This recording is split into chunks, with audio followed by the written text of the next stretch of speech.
Alors, on change totalement. Vous avez vu la suite. C'est toujours dans les annales, hein, d'accord? Donc, des choses qui sortent de ce qui avait été donné. Et cette fois-ci, on va parler clairement d'osmose.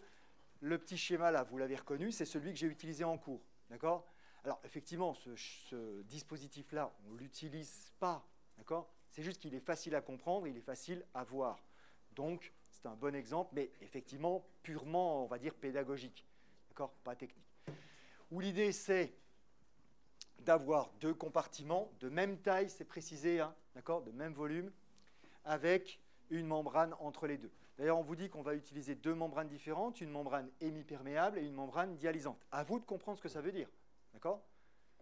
Il y a des informations là-dedans, il faut les interpréter. Et que dans le compartiment 1, on aura du plasma sanguin, et là, de facto, vous avez déjà réalisé que ça veut dire que ça, c'est à 0,3 osmol par litre, d'accord? Voilà. La valeur n'est pas donnée, hein. Sous-entendu, vous prenez la valeur que vous êtes supposé avoir dans vos connaissances. Et puis l'autre, ben, comme c'est de l'eau purifiée, c'est qu'elle est effectivement à 0 osmol par litre. Donc 0,3 ici, 0 de ce côté-là. Qu'est-ce qu'on nous donne encore? La température est de 300 Kelvin. Ça, c'est sans doute simplement pour simplifier les calculs. Encore qu'avec les calculatrices, hein, pas forcément besoin, mais bon, pourquoi pas. Et vous avez R égale 8,3. La plupart du temps, on vous le redonne R. Pas tellement parce qu'on pense que vous ne le connaissez pas, vous l'avez déjà vu tellement de fois. Mais c'est juste pour être sûr que dans les calculs, on va tous utiliser la même valeur. Qu'en gros, toi, tu n'utilises pas 8, lui 8,3, puis là-bas, derrière 8,315 ou 8,2, enfin bref, qu'on utilise tous la même, ça simplifiera les approximations. D'accord? On part déjà au moins tous sur la même barre, sur la même base. Et, alors, pas en UE3, mais quand vous êtes en UE1 en plus, où vous n'avez pas les calculatrices, qu'on vous dise dans l'énoncé d'utiliser 8 plutôt que 8,3, ben, c'est plutôt une bonne nouvelle. D'accord? Alors, ce ne sera pas forcément systématique, hein, ça dépend de l'enseignant, ok? Mais quand il le fait, c'est pour vous rendre service. Ce n'est pas pour juste faire des approximations comme ça, c'est juste parce que ça simplifiera les calculs et que ce n'est pas plus mal, quoi. Alors, effectivement, on tombe quand même assez loin, parce que 8,3, ça fait quand même déjà une belle différence, mais bon, au moins, ça simplifie les calculs. Et puis, de toute façon, vos calculs à l'examen, ils ne vont pas être utilisés pour des résultats scientifiques, on est bien d'accord, hein, donc ce n'est pas bien grave. Hein. OK? Parfait. Alors, eh bien là déjà, il n'y a pas de calcul, là, forcément, hein, d'accord, mais on a le dispositif, tout a été mis en place. On utilise la membrane M1, donc, qui est hémiperméable, et on vous demande ce qui va se passer. Donc, en gros, avec les connaissances que vous avez, vous analysez la situation, et vous déterminez si ces assertions sont vraies ou fausses. D'accord? Je vous ferai remarquer, parce que c'est le truc le plus important, que les trois premières s'excluent mutuellement. Il ne peut pas y en avoir deux de vraies en même temps. Il y en a forcément une de vraie, d'ailleurs, en fait. Hein, parce que soit il se passe quelque chose, soit il ne se passe rien, déjà. Voilà, on est sûr qu'il y a au moins une des deux situations. Et dans le « il se passe quelque chose », c'est où ça monte d'un côté, ou ça monte de l'autre. D'accord? Ça ne peut pas monter des deux côtés. On ne va pas créer du volume. Okay? Donc, il y a forcément une des trois propositions et une seule qui est vraie. Après, les deux propositions qui sont en dessous, elles sont à évaluer séparément, mais vous aurez la réponse simplement en ayant répondu plus ou moins à la première, en général. OK? Donc, quand vous avez analysé la situation, ben, vous dites ça c'est vrai, ça c'est faux, ça c'est vrai, ça c'est faux, et vous avez la réponse. Donc, il faut envoyer toutes les réponses en même temps, là, d'accord? Donc, je ne sais pas si vous voulez A et E, ben, vous envoyez A, E, et puis vous envoyez ensuite. Vous envoyez la réponse. Et je vous rappelle que vous pouvez en discuter avec votre voisin d'à côté, de derrière, lui expliquer qu'il est bête, mais non, c'est pas comme ça. Ah ben c'est plutôt pas mal. Hein. Alors 89% de bonnes réponses pour le E, et c'est assez cohérent avec 81% de bonnes réponses pour le A. D'accord? Dans les autres groupes, ça n'a pas toujours été aussi cohérent que ça. OK? Donc, on en parle quand même, OK? Mais a priori, il y a de bonnes chances que vous ayez plutôt pigé ce qui se passe. La première chose que vous devez évaluer, de toute façon, c'est est-ce qu'il va y avoir un phénomène d'osmose? Parce qu'en gros, s'il n'y en a pas, ce n'est pas la peine de se demander si ça monte d'un côté ou de l'autre. D'accord? Il n'y en a pas, il n'y en a pas. Et puis point, tout est réglé. On a bien une membrane qui est partiellement perméable, donc il y a des choses qui peuvent passer à travers. Ce qui va passer à travers ici, puisqu'elle est hémiperméable, c'est uniquement le solvant. D'accord? Les solutés ne traversent pas. En gros, hémiperméable, moitié perméable, mais la moitié, c'est il y en a un qui peut passer et tous les autres non. C'est un partage pas très équitable, mais qui se fait donc en solvant-soluté. Le solvant traverse, les solutés non. Donc l'eau peut se déplacer. Maintenant, pour qu'il y ait un phénomène d'osmose, donc un changement de niveau, que le solvant effectivement se déplace, il y a une deuxième condition. Il ne faut pas seulement qu'on ait une membrane, il faut qu'il y ait une différence de concentration, une différence d'osmolarité entre les deux. C'est ça qui va servir de moteur, d'accord ?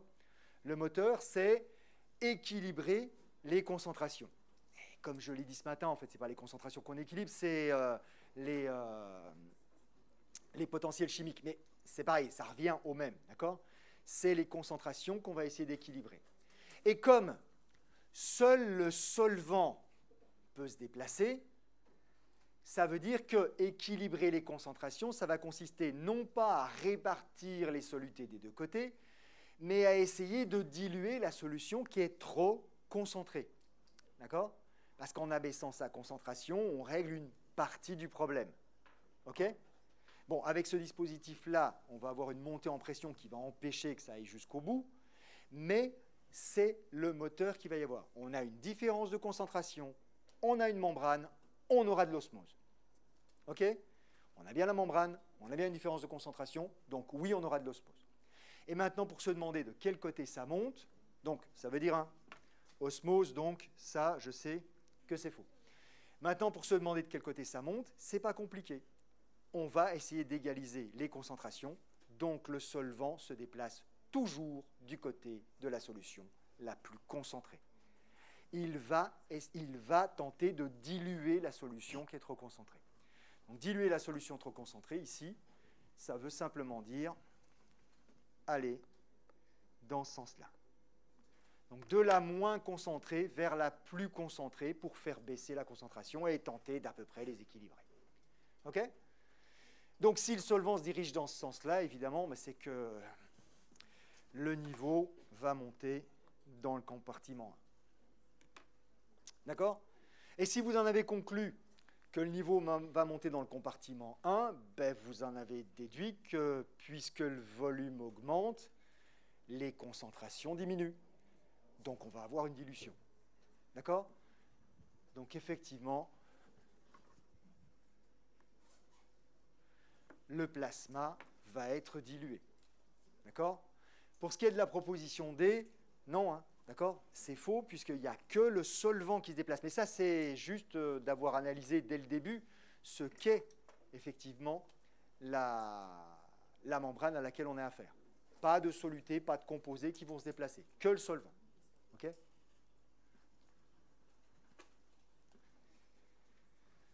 Donc c'est faux aussi. Oui. Ah, plus fort. Non, là, ce n'était pas un décomposé. Vu comme c'est rédigé, non, un décomposé qui est dans la solution. D'accord ? Donc là, non.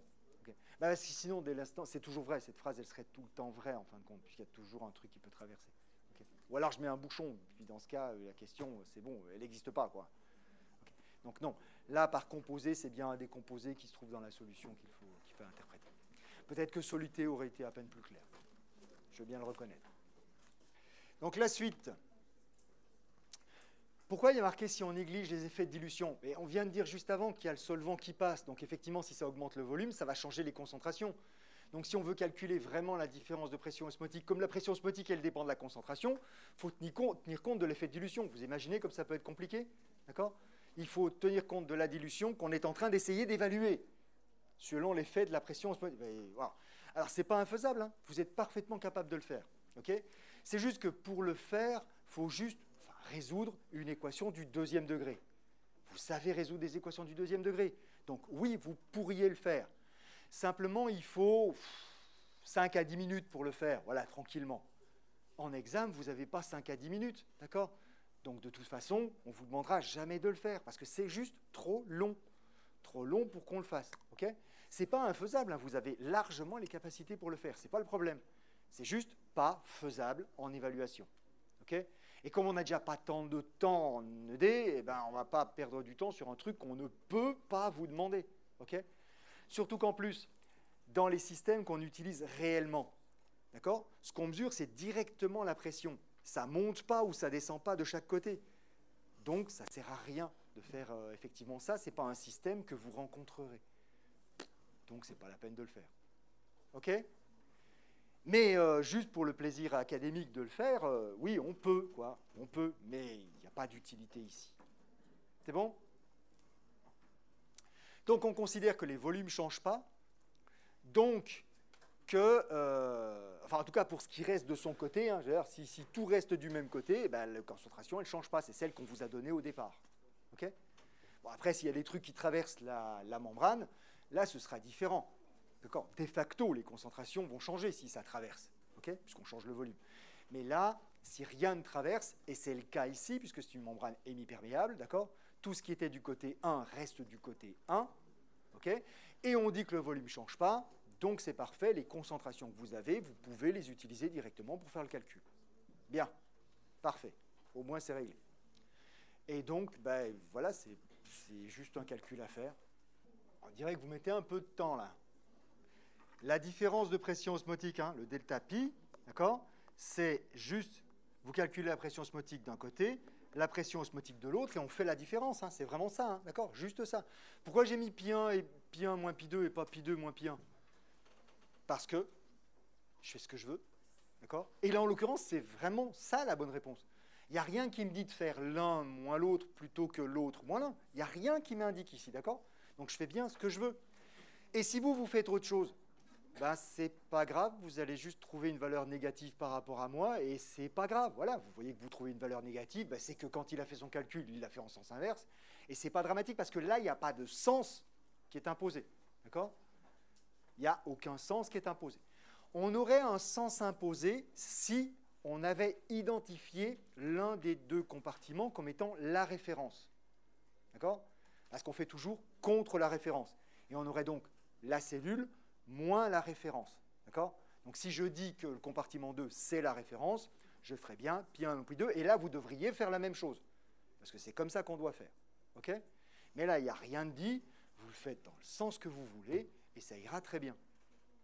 Bon, après, dans le texte, on peut aussi vous dire qu'on fait celui-là moins celui-là, puis vous faites exactement ce qui est marqué dans le texte, puis là, la question, elle ne se pose pas. Okay ? Mais là, comme il n'y a rien indiqué, ça n'a pas d'importance. Simplement, si vous trouvez une valeur qui n'est pas dans celle affichée, juste au signe près, bah, c'est que c'est la bonne valeur quand même, et puis ça a été calculé dans l'autre sens, et c'est pas grave. Bon, là, évidemment, c'est plus malin de le faire dans ce sens-là, parce que pi 2, c'est combien ? C'est forcément 0, d'accord ? La pression osmotique, elle dépend de l'osmolarité, de la concentration. Et comme la concentration du côté 2, c'est 0, ça veut dire que pi 2, ce sera 0. Donc, quitte à faire, autant le mettre derrière, voilà, et puis point. Ça simplifiera les choses. Mais il n'y a pas d'obligation, d'accord ? Allez, il y en a encore une quinzaine qui ne se sont pas prononcés. Le calcul, il n'est pas très long, hein. Ah ben, quand on a trouvé la formule, qu'on l'a appliquée correctement, oui, mais ça, vous avez des calculatrices pour ça. Donc, normalement, ça ne doit pas être très, très difficile. Puis après, à remettre éventuellement dans la bonne unité, si vous ne l'avez pas calculé dans la bonne unité, mais ça, c'est un point de détail, en fin de compte. Ou pas, ça dépend. Allez, je regarde ce que ça donne. Ouais, l'unité, c'est peut-être pas un point de détail, finalement. Parce que j'en ai 19 sur 7,5 bar et 19 sur 750 pascal. Ah! Donc, l'unité, ce n'est pas un point de détail.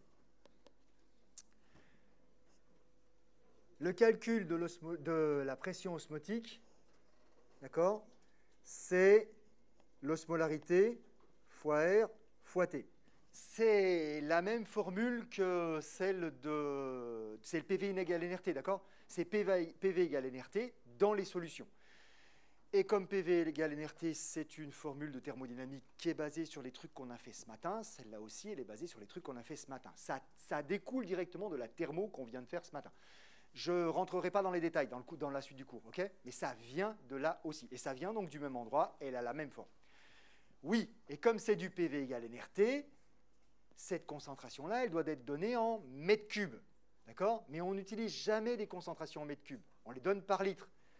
Donc, on prend l'habitude de ne pas oublier de multiplier la concentration qu'on utilise généralement en par litre pour la transformer en mètres cubes. Voilà, puis on met 1000 là-dedans.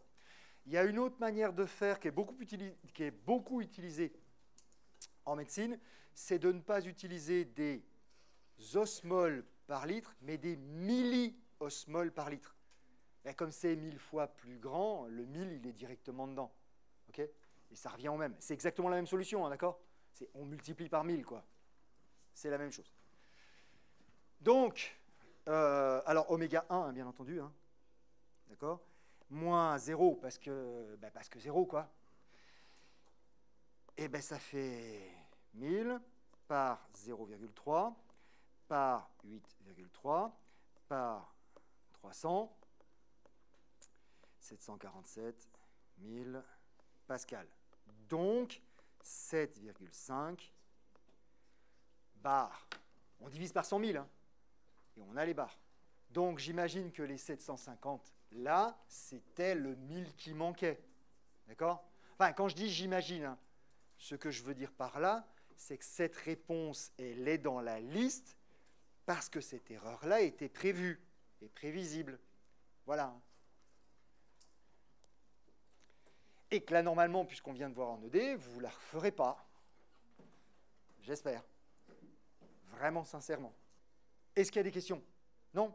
OK? Il faut juste bien appliquer la formule, quoi, c'est tout. On change de membrane. C'est la M2, cette fois-ci, qui est une membrane dialysante. À vous d'en tirer les conséquences, d'analyser la nouvelle situation. Est-ce qu'il y a des trucs qui changent ou pas? D'accord?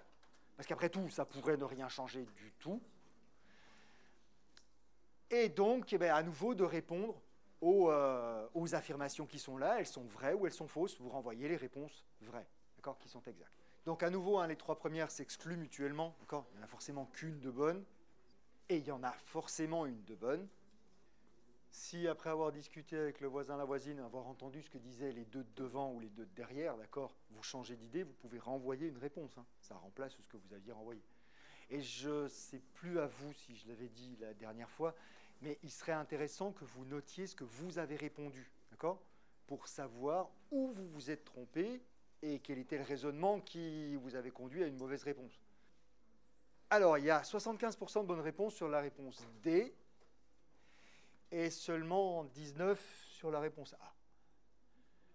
Donc, en d'autres termes, vous avez bien compris que la membrane dialysante, ça veut dire, parce que c'est son comportement, hein, c'est ce qui avait été dit dans le cours, que la membrane dialysante, elle laisse passer certains solutés. D'accord ? Au contraire de la membrane hémiperméable qui ne laisse passer aucun soluté. La membrane dialysante, elle est conçue pour laisser passer certains solutés. Quel type de soluté ? Enfin, à la limite, le simple fait de savoir qu'elle laisse passer des solutés, c'est que forcément, hein, certains solutés vont diffuser. D'accord ? C'est bon, ça suffit déjà à répondre à cette proposition-là. Quel type de soluté elle laisse passer ? Plus fort,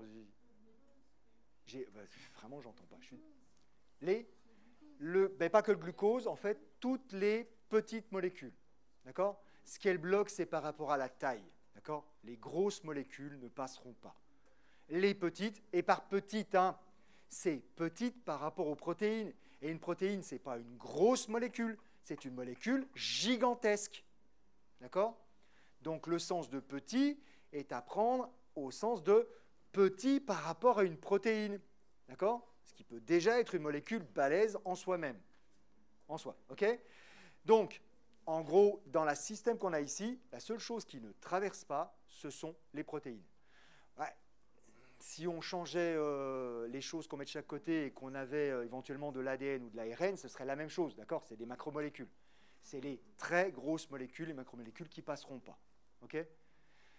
Là, chez nous, ça peut être, enfin, dans le cas présent, ça peut être que les protéines. Donc les protéines ne passent pas, le reste, effectivement, peut diffuser à travers la membrane.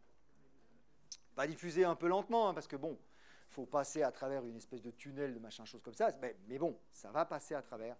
Donc finalement, on va avoir des petites molécules qui au départ étaient uniquement du côté 1, on va en retrouver aussi du côté 2. Et puis, on va en trouver du côté 2 jusque quand ? Jusqu'à quand va se produire ce phénomène de diffusion?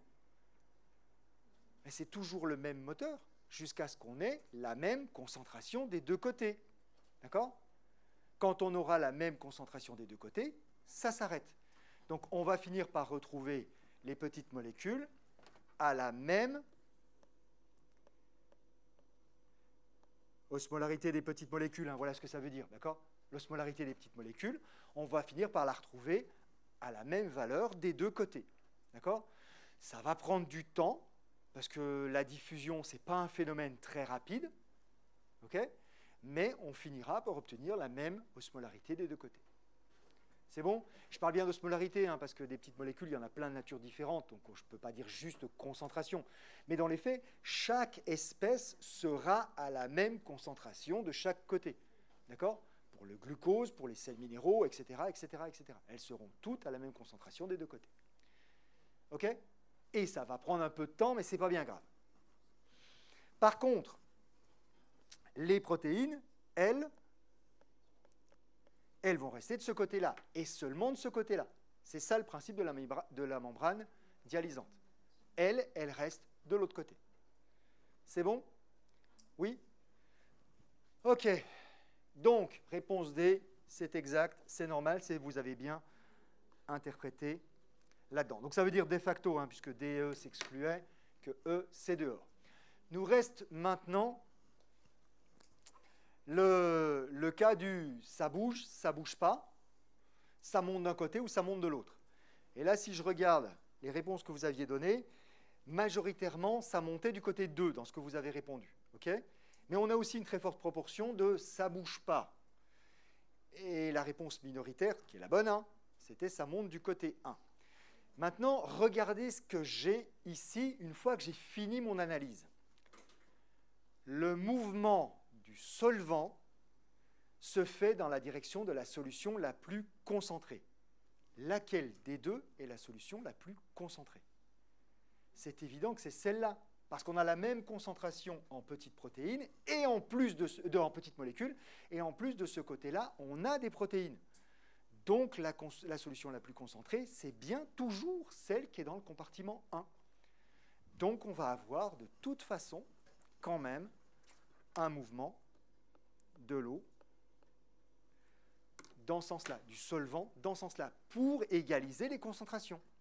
D'accord? C'est clair pour tout le monde? Oui? Oui. Pour la membrane dialysante, le solvant, il peut quand même passer. Ah oui, de toute façon, le solvant, il peut toujours passer. D'accord? Si le solvant peut... Alors, le solvant peut toujours passer. Quand le solvant ne peut pas passer, on ne parle pas tellement d'osmose. On parle de diffusion ionique. OK?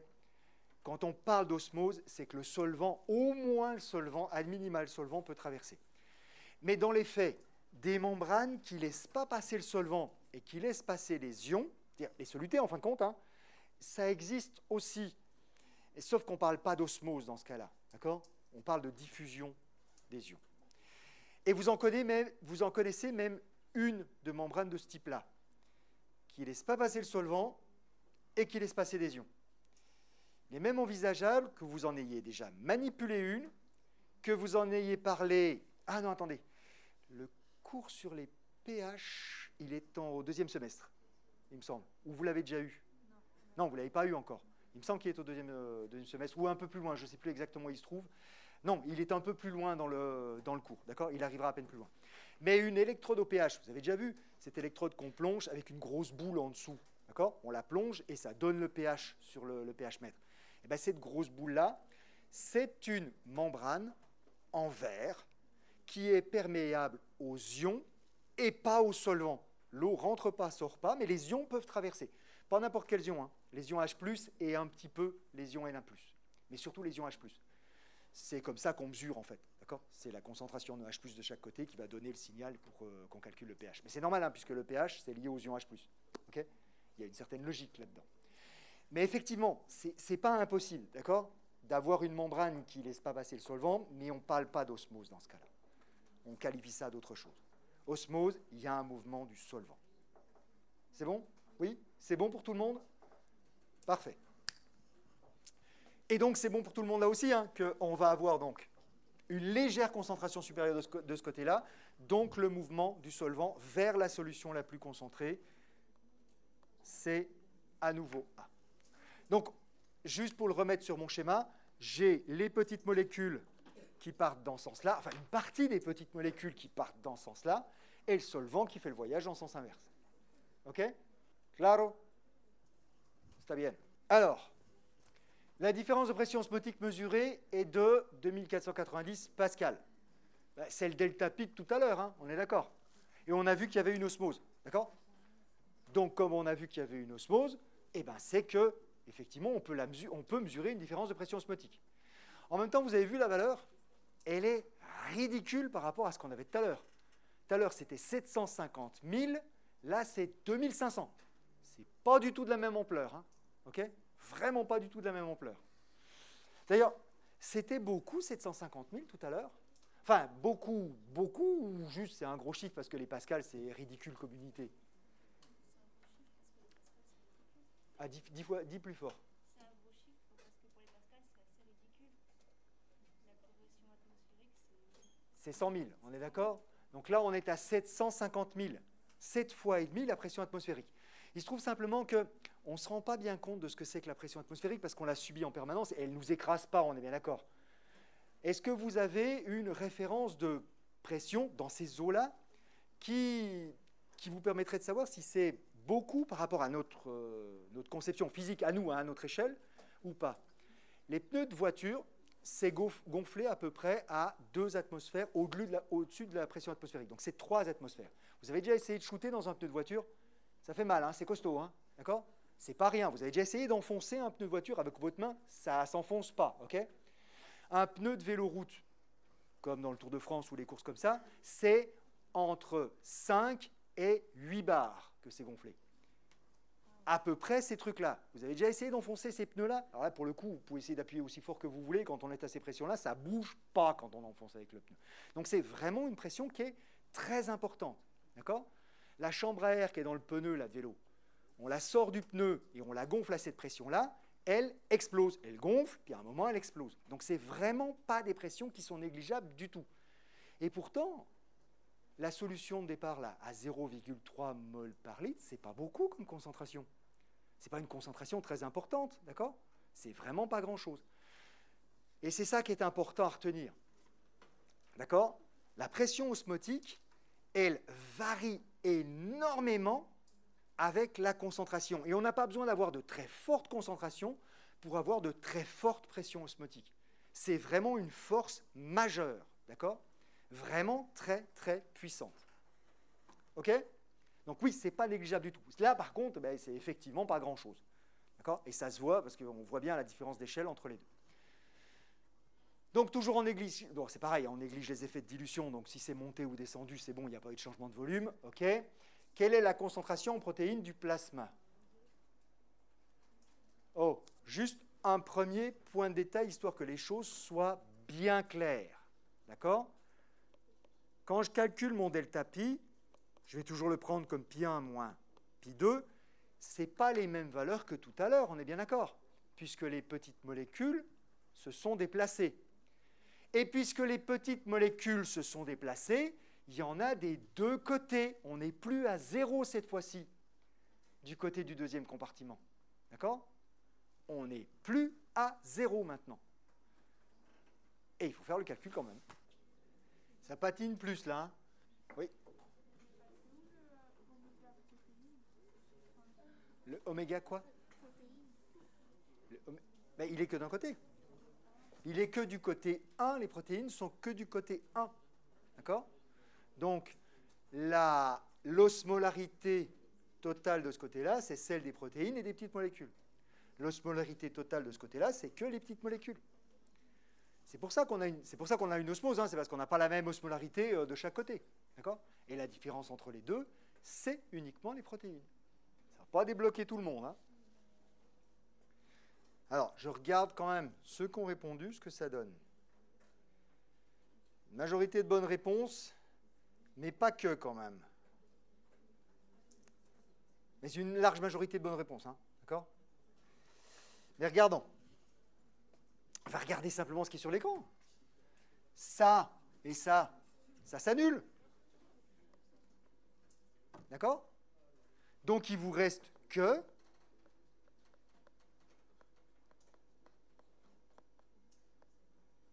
et c'est ça que vous cherchez. Cette valeur-là, vous la connaissez. D'accord?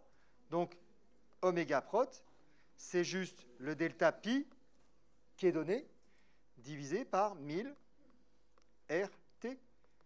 2490 sur 1000 fois 8.3 fois 300. D'accord? Et on trouve 10.3 osmol par litre. Oh, c'est des mols, c'est pas des osmoles. Oui, c'est fait exprès. C'est fait exprès pour que vous tiltiez.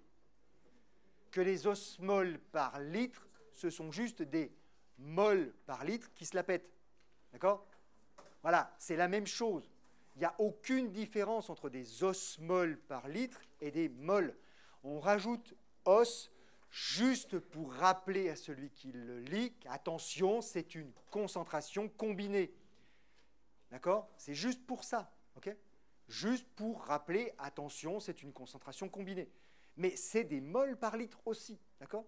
Ce n'est pas un problème. On n'est pas obligé de le mettre, le os. On le met juste pour rappeler à celui qui le lit que... Mais on n'est pas obligé. Okay? Et maintenant, pour répondre à ta question, mais elle ne m'écoute pas, si, pour répondre à ta question, oui, on aurait pu faire plus simple et plus direct. Parce que rappelez-vous, dans le cours, je vous ai dit, oui, mais quand on a des membranes dialysantes, on n'est pas obligé de compter ce qui traverse. Et vous voyez bien qu'on n'est pas obligé de compter ce qui traverse puisque ça s'annule. D'accord? Donc, on pourrait très bien calculer notre delta pi comme étant pi efficace du côté 1 moins pi efficace du côté 2. Et dans ce efficace, on ne compte l'osmolarité que de ce qui ne diffuse pas à travers la membrane. Et donc, ça veut dire que ça s'écrit simplement comme étant 1000 fois oméga prot fois R fois T. Moins 0, parce que de l'autre côté, il n'y a pas de molécules qui sont bloquées par la membrane. D'accord? C'est que des molécules qui diffusent. C'est la même que celle que j'ai en bas, hein, d'accord? Il n'y a aucune différence. Oui, on arrive au même résultat. Heureusement qu'on arrive au même résultat. En gros, en utilisant cette notion d'osmolarité efficace, d'accord, on s'évite un peu de l'écriture que j'ai fait, quoi. C'est tout. Est-ce que ça gagne vraiment du temps? Ouais, peut-être. Mais enfin, pas beaucoup non plus, hein. On est bien d'accord. Ça ne gagne pas grand-chose. Mais au moins, on se rend peut-être un peu mieux compte que c'est peut-être un peu plus évident que, en gros, tout ce qui diffuse, c'est sans intérêt du point de vue de l'osmolarité, du point de vue de la pression osmotique. Voilà. OK? Mais ça revient au même au niveau des calculs. On trouve la même valeur, évidemment. Est-ce que ça va jusque-là? Là. OK? Donc, on peut déjà constater un truc. Hein. La valeur de concentration qu'on vient de trouver, elle est négligeable devant l'osmolarité totale. 10-3 par rapport à 0,3, c'est largement inférieur à 1%. Donc, et généralement, c'est la fraction qu'on utilise pour dire c'est négligeable, d'accord, quand on arrive au pourcent. C'est en dessous, donc effectivement, c'est négligeable. Et dans les faits, c'est vrai que oui, les protéines, elles comptent pour presque rien dans l'osmolarité. D'accord? Par contre, en termes de masse, ce n'est pas la même chose. Hein. C'est la plus grosse partie de la masse des solutés qui sont en solution. Mais c'est parce qu'elles sont tellement grandes qu'elles n'ont pas besoin d'être bien nombreuses pour compter au niveau de la masse. Okay? D'un côté, vous comptez des bicyclettes, et puis de l'autre côté, vous comptez des pétroliers, quoi, en fait. Bah, évidemment, il n'y a pas besoin de beaucoup de pétroliers pour contrebalancer les même centaines de milliers de bicyclettes qu'on pourrait mettre de l'autre côté. Okay? C'est à peu près ça. Et en termes de proportion, ça ne doit pas être bien loin en plus. Okay? Donc ça fait, les protéines font la plus grosse partie de la masse des solutés, mais en termes de nombre de moles, c'est pratiquement rien. D'accord? C'est vraiment très peu. C'est bon? Ouais. Alors, je ne sais plus ce qu'il y a après. On va en faire partie encore. Ouais.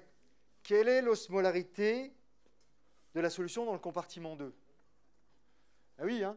De ce côté-là, on a les protéines et les petites molécules. de ce côté-là, on a les petites molécules. Donc en gros, quelle est la concentration des petites protéines hein, de l'autre côté là-bas? Voilà. Et ça, en examen, ça se répond en 3, 4 secondes. OK? Attention, je lance la question. Vous avez 4 secondes. Top, c'est fini. 4 secondes. Non, c'est pas passé, hein. Vous pouvez continuer à appuyer sur vos boutons. Mais dans les faits, oui, effectivement, il faut 4 secondes en examen pour répondre à ça. Pas plus. Ouais, si vous en mettez 5, c'est pas bien grave, hein, OK? Prenez bien le temps de bien faire votre petite coche bien comme il faut pour être sûr qu'elle soit bien comptée par le lecteur, hein, on est bien d'accord. Mais il faut ce temps-là. Parce que la réponse, une fois qu'on a vu, elle est juste instantanée. D'accord? Les petites molécules, au départ, elles étaient où? Toutes de ce côté-là, donc dans le volume V1.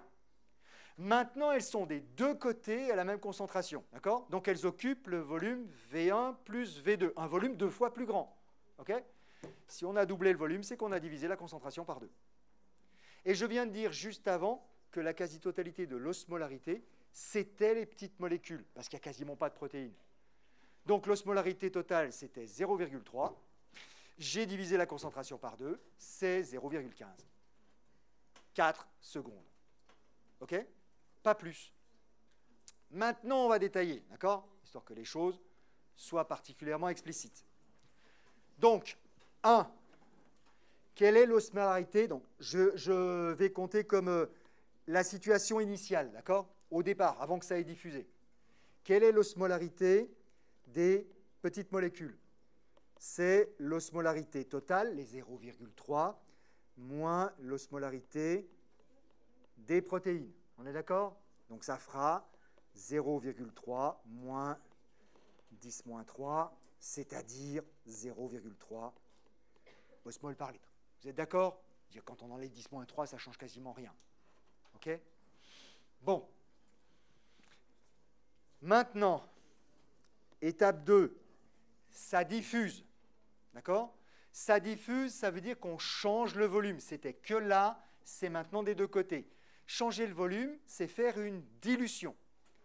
Et la règle de base d'une dilution, il n'y en a qu'une, c'est le nombre de moles ne change pas. D'accord? Donc ça veut dire que le nombre de moles initial est égal au nombre de moles final. Donc ici, le nombre de moles total de petites molécules, quand on les additionne toutes, sera le même avant et après. Ce nombre de moles, par rapport au volume, par rapport aux concentrations, par rapport aux osmolarités, c'est l'osmolarité des petites molécules au départ, d'accord, celui qui était dans 1 là, okay, celui que je viens de calculer ici, hein, cette valeur-là, okay, multiplié par V1, parce que c'était uniquement dans le compartiment 1, vous êtes d'accord? Et ça doit être égal à l'osmolarité des petites molécules à l'équilibre, une fois que ça aura diffusé, multiplié par quel volume? Eh bien, V1 plus V2, d'accord? Puisque c'est passé des deux côtés. Et c'est marqué dans le texte, vous pouvez le relire, hein, c'est dans le chapeau tout en haut, les deux compartiments ont le même volume. Ça veut dire que V1 plus V2, ça fait juste 2 fois V1. C'est bon pour tout le monde? Oui? Donc ça, c'est égal à, je vais reprendre la même notation, à l'équilibre. Donc, les V1 vont s'éliminer, hein, d'accord? Pardon, c'est l'équilibre qui m'intéresse. À l'équilibre égale celle que j'avais calculée, divisée par 2, c'était 0,3, ça devient 0,15. Voilà. D'accord? Mais vous voyez qu'une fois qu'on l'a fait, là, que j'ai détaillé, que j'ai expliqué les trucs, la prochaine fois, si la situation c'est la même, il faut 4 secondes, quoi. Voilà. 4 secondes pour le faire. La concentration des protéines est négligeable, et je double le volume, donc je divise la concentration par 2.